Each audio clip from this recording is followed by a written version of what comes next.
Hey, what's up, guys, and welcome to episode 88 of Talk4, the quickfire podcast where we ask four great questions to unique and interesting people. Behind the mic today is your host, Louis Skupien. That's me, and let me introduce our very special guest for today, Jim Peterson, who's going to be answering our questions today. Jim, all I can say, man, is welcome aboard the Talk4 podcast. Just please introduce yourself and say hi to the fine people who are listening into the show today, and just give us a quick rundown of who you are and what you do, and then we're going to shoot a few questions. Hi, Louis. Great to be here. Jim Peterson. I was in the Royal Air Force for 23 years. I left last year. Most of my time was spent flying the Typhoon. I also displayed it for 2 years in 2018, 2019. And last summer, I left the service and I moved out to Qatar to continue with the Typhoon project out here, training the Qataris and helping them develop their 24 Typhoons that they've brought. Fantastic, man. And yeah, so obviously me, massive aviation fan, went and had a look at your a couple of your air shows and stuff on YouTube. Just gutted I didn't ever get to see one of them, but my God, you know how to rip that thing around. It's so cool. Honestly, got some great questions for you today. Just interested. So question one, like, how did this all start for you then? So, walk me through your backstory a bit. So what kind of piqued your passion for aviation, and why and when did you kind of join the RAF, and just kind of guide me through your military career a bit? Sure. I was one of those typical kids who played a bit of sport, but was pretty geeky on the old video games and stuff like that. And then one summer, my parents just decided, let's go to an air show just for something to do. So we ended up going to the Bournemouth Air Show down at Herne Airport. It was called the TVS Air Show, I think, at the time. And it was actually at the airport. I think now it's still down on the seaside, isn't it? But I saw the red arrows. I saw an F-16 just tearing the sky up, and I was like, "Oh my God, that's an incredible thing." I'd like to do that, but then also my dad had a friend who was a captain for British Airways, and he drove around in a fast Porsche and had a lovely house. And I thought, oh, actually, maybe that's a good option as well. So aviation was kind of where I wanted to go. I wasn't quite sure military or civilian. I thought, well, I'll try the air cadets. My mum managed to find me a local air cadets. So I went along to that, and they're very RAF orientated. And I just really enjoyed everything, all the flying, all the gliding. And they got me a scholarship actually. So I got what's called a sixth form scholarship. And so they gave me a bit of money towards my A levels, and gave me a guaranteed slot at Cranwell to start officer training as a pilot. Also got a flying scholarship. But when it came to being 18, finishing my A levels, I actually wanted to go to university. So I was very fortunate to get another scholarship with the Air Force called a bursary. And they put some money towards my university. So I went to Liverpool University for 3 years, studied mathematics, and did a lot of flying on what's called a university air squadron. Up at RAF Woodvale, flew 140 hours on the Bulldog. And actually, back in those times, I'm not sure if they still do, they stream you from that course to either fast jet, rotary, or multi-engine. And I'd done well enough to go fast jet. So as long as I passed IOT, initial officer training, which I started in August 1999, I was off and running on the fast jet training. It took me 4 years in total, and so by 2003, I was on the front line down at RAF Marham flying the Tornado GR4. I did 3 years on the GR4, but always had my eye on Typhoon because it was the new exciting jet that was coming out. It was difficult for me as a GR4 pilot to leap across, to be honest, because the GR4 was well involved still in all of its operations, etc. And it was more suited at that time to air guys. So most people that were going to the Typhoon had a air defense background, so Tornado F3, or they'd done an exchange to the US or stuff like that. And actually, the Jaguar was kind of coming to the end of its life as well. So it kind of made sense for all the Jaguar pilots to jump across. So what I had to do to get there was go and work in the simulator at Coningsby for 2 years. So it was a ground job, but what an amazing grounding it was in the jet, because I actually taught, I think, 24 ground schools to all the pilots that were coming through, and I did all their emergency sims, etc. So I basically learned the aircraft without having to start the course. And so by the time I got a course in 2009, it was kind of second nature to me already. Nice. And then I went to the front line. I was on 11 Squadron initially. And then I was fortunate enough from there to get selected to go to what was then 17 Squadron. It's now 41 Squadron, but it's the test and evaluation squadron. So you get all the brand new aircraft and kit and go and test it out and make sure it works. So I spent a lot of time in the US, out in the ranges out there. Did a lot of sort of electronic warfare training and testing out there. But again, I always had my eye on display flying. And the only way you can do that is to be an instructor on 29 Squadron, which is the operational conversion unit at Coningsby. So I went to 29, became an instructor, and then every year they run a small competition. Who'd like to be the display pilot? And they give you an interview, you do a test in a simulator. And then I was fortunate enough to get selected for 2018, which was the RAF's 100th anniversary year. So I got a little 100 flag on the back of my tail. Not as impressive as blackjack, unfortunately, but it was a great year, and there was so much support from everybody. Had a fantastic season, and I didn't want it to end, to be honest. But the tradition at that time was you only get one go. You do 1 year just to let somebody else have another go. But the guy who got selected, unfortunately, had an issue with one of his currencies and etc. And it came too late for him to actually start the workup. And so it just made sense for me to do another year. But that second year was for me the best, even though it wasn't the 100th. It meant I could develop my display from the previous year and fix what I wanted to change. Because I don't know if you know, but by sort of January, your display is fixed. It's been approved, but you've never really actually flown it in anger.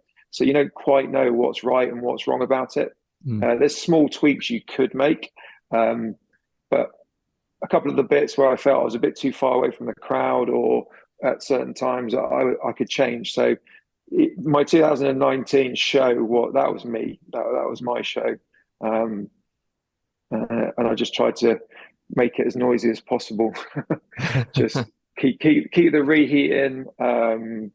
Try and make it as Try not to come out of reheat. I think I came out of reheat 4 times in 8 minutes, which was a lot of fun.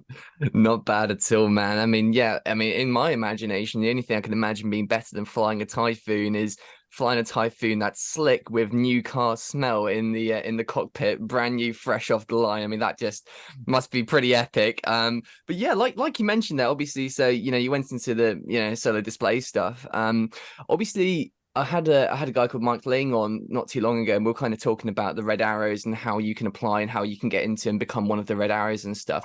Just wondering, they had quite a few parameters and metrics you had to hit to be able to even kind of apply in the first place to become a red arrow and stuff. So I'm just wondering whether kind of parameters, and was there some metrics that you had to hit and have to be able to apply to be a pilot of the Typhoon and the display team? How did that work? And like, just kind of walk me through the application process there. You have to be an instructor on 29 Squadron. By definition, as an instructor, you need to be experienced. There was no actual requirement for like the 1,500 hours, the above average in the air, but you needed to be the right person. Hence why they put certain people through the interview process, and then, to be honest, it's the station commander really and the squadron boss who look at your reports, how you are as a person, how you are as a pilot, and make sure you're the right person for the job, and then you get it. Fantastic. Okay, well, That makes some sense. If I was ever going into the Air Force, I think I'd want to be flying a Typhoon. So I think I'd be going down a similar route. So just out of interest, so something I covered fairly recently as well was there was a Russian bear bomber that was just outside the UK in Scotland, and it's our Typhoon boys that got scrambled to go and escort that off of our backyard basically. So just kind of wondering what you think about this, because you're as a solo display pilot, you're flying this thing to its absolute max. You're the guy who knows what this thing can do. So just curious, like, how do you feel the Typhoon is kind of fessing up on the world stage nowadays? Because obviously it's quite an old jet now, but how do you think it's kind of performing now, kind of on the world stage against other jets that are coming out at the moment? And do you think it's getting outdated, or do you think it's just a top of the line still? Because I mean, obviously it's a different kind of beast, that jet. It's an incredible airframe. It always has been. The wing on it, the loading that you can put on it, the 9G, and the engines that just give it an amazing amount of performance. So you've got the fifth gen things out there which employ the stealth. So it doesn't have that as one of its attributes, but that means it's not as expensive, right? So like anything, you need to kind of balance expense versus capability. And the Typhoon all the time is being developed, getting better and better. And the big things that are coming in are the new radar.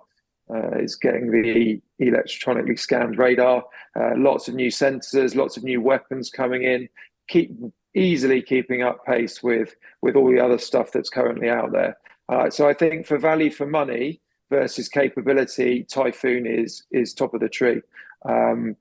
It's all well and good paying millions and millions and millions of pounds for an incredible stealth fighter, but if you can't really afford to have more than 10, then what's the point? I'd much rather have 20 Typhoons versus 10 stealth fighters. But the ideal thing is you kind of have a bit of a mix, and then it's horses for courses. But it's a multi-role fighter. It's day night. It does absolutely everything that you need it to do.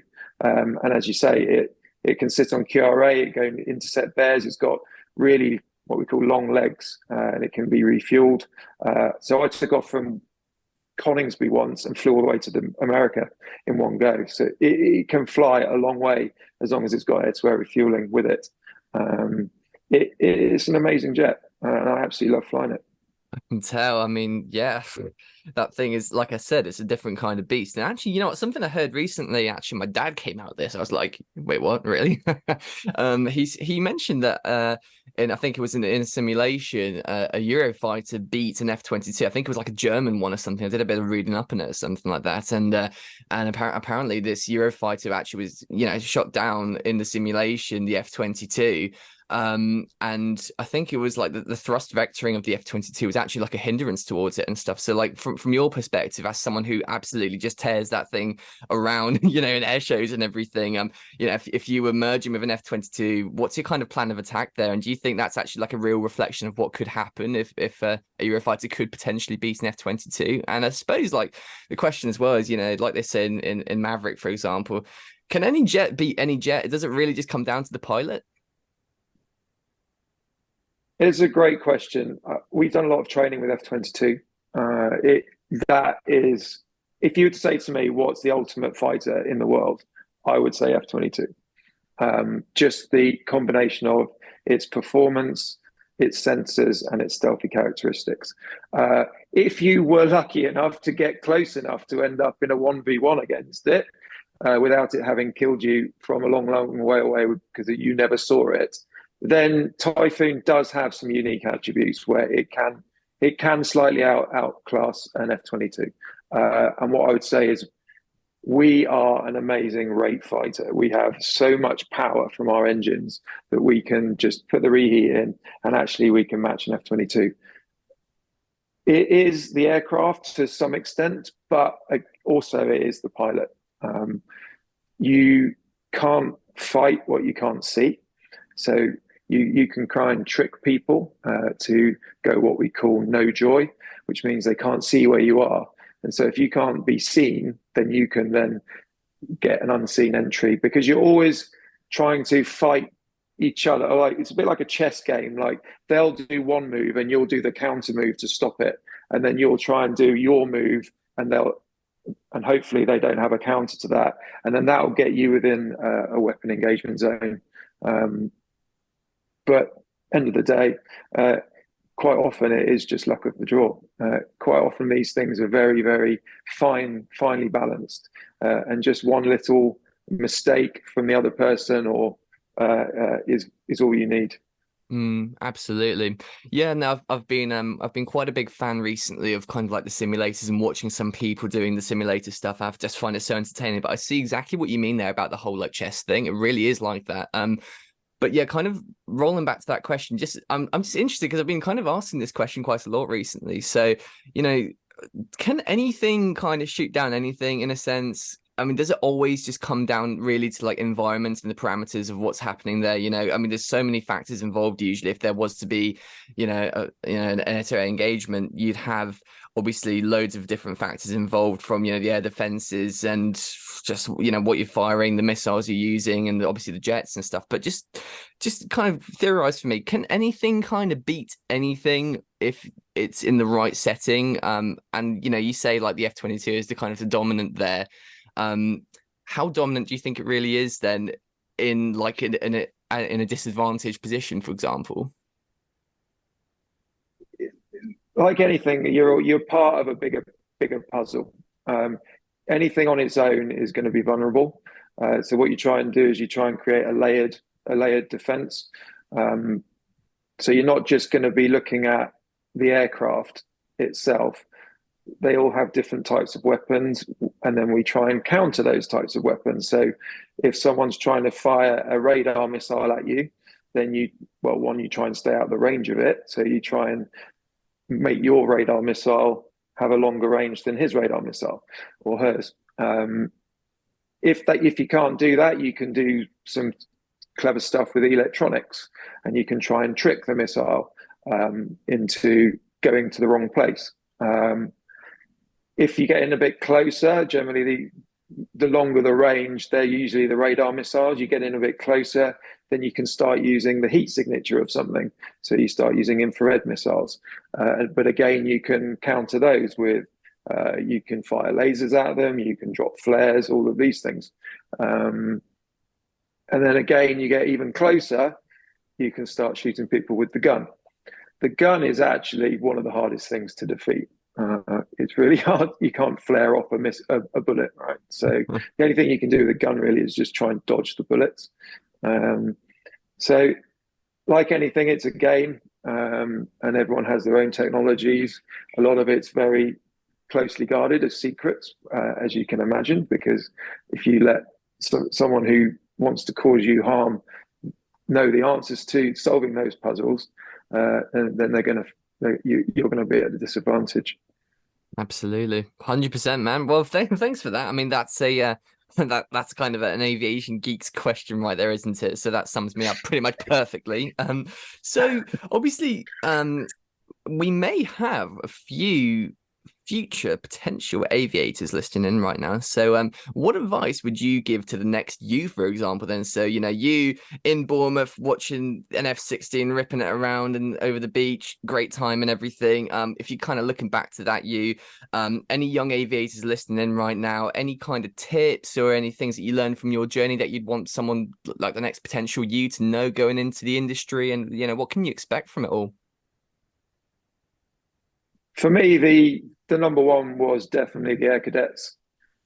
If you can get yourself to an air cadet squadron and just join up and throw yourself into absolutely everything that they do, then you are putting yourself head and shoulders above everybody else, because they're going to give you some leadership. They're going to put you outside of your comfort zone. You can do the Duke of Edinburgh award scheme. You can do a lot of flying. You can do powered flying. You can do gliding. You can learn some of the military sort of ethos and drill, and they'll also teach you like principles of flight, aviation, law, and all these things. So for me, number one is the air cadets. Number two is probably never say no, or don't ever give up. Very easy to not be successful initially, but if you just keep keep working at it, keep working at it. You will get somewhere in the end. Maybe it wouldn't be, not all paths are straight. You can end up doing one thing, but then that opens a door somewhere else, and before you know it, you've managed to get back to where you want to be. So I would keep focused on where you want to be, and don't always be too disappointed if you don't quite get where you want to go, because as I say, no path is straight. Work hard at school. It probably doesn't sound like the most fun thing to do, but you do need to prove yourself. If you one, that you've got the brains and the knowledge that you can do this job. And generally, there's like a sifting process, and unfortunately, like it or not, they will look at how you did at school, your grades, what A levels you got, what GCSEs you got, and in what subjects. So the higher you can push those grades, the more attractive you're going to be to someone who wants to employ you. And that's just human nature, isn't it? Not just anything in aviation. I would try and play some sport, play some music, just do as much as you can that just proves that you are an outgoing individual, and you just do something to stand out from the crowd, just so that you can get chosen, because at the end of the day, it's a very competitive environment. So you just need to do something and not be the grey man. And for me, I was lucky. At the end of the day, there'll also be luck. Like some years they won't be recruiting for whatever reason. That's going to be a bad year for you, but keep your eye on the prize and don't give up. Absolutely. Great advice, Jim. And yeah, kids, basically eat your broccoli and make sure your homework's in on time. And that's how you get into the back seat or the front seat of a Typhoon. That's simple, all right? Unfortunately, yes. I love it. So, Jim, obviously nowadays, you're in Qatar right now and stuff, and we've spoken about this, but you've got this fantastic leather business right now called Asali with your wife. So I've seen the products, really, really amazing stuff. I'm just interested then to hear like the story of the pilot bag that you've designed as well. Then, so obviously you were in the Typhoon for years, you've been in the RAF for years, you're flying jets everywhere, left, right, and center, and I'm sure you had some things that you probably wanted to have that were a little bit, just fill some gaps, I suppose, in your kit and your loadout and stuff. So kind of like when you were designing that bag and everything, what kind of gaps were you trying to fill then? And obviously kind of like what were you looking for it to kind of achieve, and what was the response like when it came out? I mean, it looks like it's done fantastically, right? It's doing really well. I'm really proud of it. I'm really proud of what my wife Rush has done with it all. So when you're in a jet, they try and make it what they call a paperless cockpit, and that would be the Rolls-Royce situation. You get in a cockpit and you have no other pieces of paper with you. Everything is just there on the touchscreen. But unfortunately, like every day, you're doing something different. So you do need to start taking things into the cockpit. And you can imagine a cockpit's not the big, especially a Typhoon cockpit, it's not the biggest space. So space is of a premium. So you want to have something that's pretty bespoke. And there's a few things out there that I'd used back in the past, but I never really found a bag that worked for me. Quite a lot of them were Velcro based, and that fails really, really quickly, and especially at under 9G, etc. Last thing you want is to have a bag that explodes in the cockpit and throws everything absolutely everywhere. So I wanted to create something that was solid, but also really, really practical. So we went down the leather line because that's what my wife's company does, but also it uses really, really high-end standard of zips. So everything is zipped, which means that it's not going to explode in at 40,000 feet under G. Also, we carry a load of sort of books, and we also carry portable media that we need to have. We have our mission saved on, so we need a way of also storing those in the cockpit. And actually, a lot of people now fly with iPads as well. So I wanted somewhere you could store the iPad mini. So that's why it's such a practical bag, because it's exactly the right size to fit in a cockpit. But it's also got loads and loads of different pockets and bits that are just perfect. It's got a water bottle holder, and it's got an iPad holder at the back. And you can go online, you'll see Like all the people that use it, even in general aviation, they all love it. So I'm really proud of it. Amazing stuff. Yeah, I've seen it. It looks like I mean, we could only call it the Raptor of flight bags, right? Yeah, maybe. There we go. Right, just last little question then. So just something for, fanboy and me kind of stuff, and any aviation fans out there. So obviously, you spent 2 years flying the Typhoon and solo display team. What was your favorite place to do a display? And also, for someone kind of getting into the whole aviation scene as well, any air shows that you'd really recommend someone to go and see, especially in the UK as well? I've got my eye on a few right now. Royal International Air Tattoo next year, guns on for that. Sun and Fun in America next year. I'm really hoping to go to. Any big recommendations from you? Ask one of the guys doing the show. I loved every display I did. They're all unique. Some do really stand out in my mind. Royal International Air Tattoo RIAT is a real premier event. If you can get there, you're going to see a lot of different aircraft doing a lot of different shows. It's a real fast jet sort of heaven. If you want to see all the fast jets, most of them will be at RIAT. So you're going to get a lot of noise, a lot of good shows at RIAT. Also, I really love the coastal places. And for me, the ones that really stand out are the ones that do the evening shows. I love the twilight shows where the sun was setting. There's like the golden hour. If you see the Typhoon in golden hour with the reheat, for me that was special. So Bournemouth was one of those. And the great thing about Bournemouth is it's a free show as well. So anyone can come along and just watch. Anything abroad for me was special. Finland, Czech Republic, all of those were incredible. I've actually never been to one in America, but I can imagine the Americans do most things very well. So I can imagine all of those shows out there would be fantastic. I'll let you know then. Sun and Fun next year. Game on for that one. I'm really, really keen for it. But yeah, it's got a nice kind of symbolic sort of circle around. You got the Bournemouth Air Show. That's where you kind of started out, where the passion picked up, and then we're back there now, sending people over to that. Just curious, what actually is the name of that air show, if anyone wants to go and see it? And do you know roughly when it kind of takes place and stuff too? I think you've just missed Bournemouth, unfortunately. I think it's called Bournemouth International Air Festival. It's usually held on the last weekend of August, sort of around that bank holiday time. So yeah, next summer, get your holidays booked down to the beach. Nice. Get your flight suit on and get yourself over to Bournemouth Beach, people, next year. It's going to be good by the sounds of it. Well, Jim, look, that's been our 4 questions for today. And before we wrap this up, it is time for the shameless plug. So, Jim, just feel free to take a minute and promote anything you're working on, just anything you want people to go take a look at who's listening in. I think you may have a little discount for us as well for the store. So, take your minute and promote anything you like. Send my people where you want.